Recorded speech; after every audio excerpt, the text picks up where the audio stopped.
Karibu mtazamaji wangu wa WWC TV Online, wafikie wanachocha kueleza. Leo tuko katika maeneo ya Cloud Media. Tuko na kaka hapa, atatuelezea mengi na zaidi. Utajua yeye ni nani, ni kitu gani natakiwa ufanye, ni kitu gani natakiwa usifanye. Kaka, mambo? Poa, mambo vipi? Poa, uko poa? Niko poa. Usalama?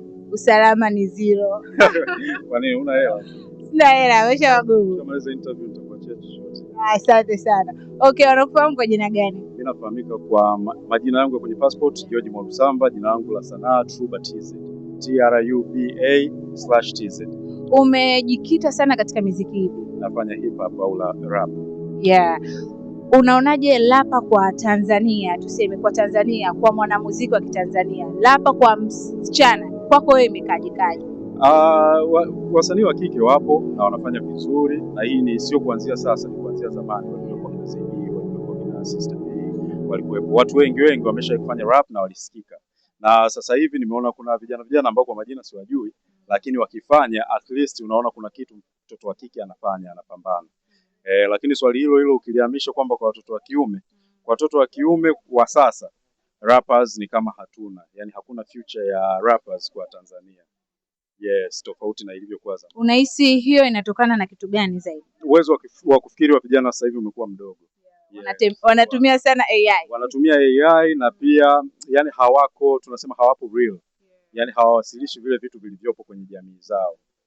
Una miaka mingapi katika hii industry? Miaka kama 15 hivi, yani inakaribia miaka 15. Yeah, wewe kwa uzoefu wa miaka 15 ni uzoefu mkubwa sana. Yeah. Ugumu katika hii industry ya rapa, ugumu wake uko wapi zaidi?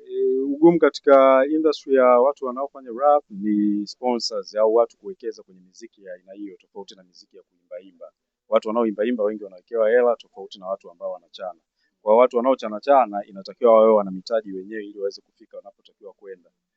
Unaamini huu muziki wa rapa ni muziki mgumu sana? Ni muziki unaohitaji kufikiri.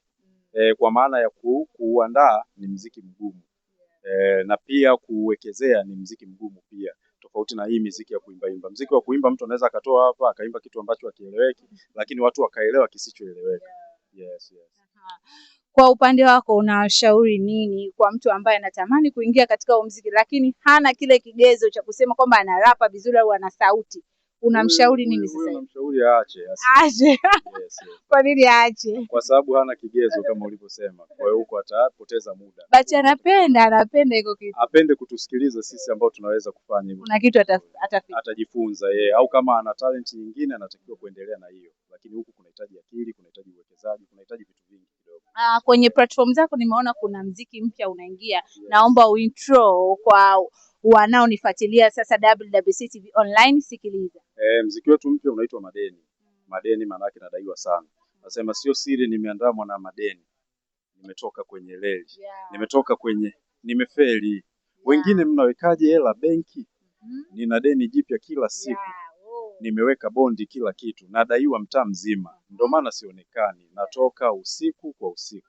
Yeah. Ni wimbo mzuri sana. So ni kwa nini umeita Madeni? Nimeita Madeni kwa sababu vijana wengi au maisha ya Mtanzania ya kila siku watu wengi wanadaiwa.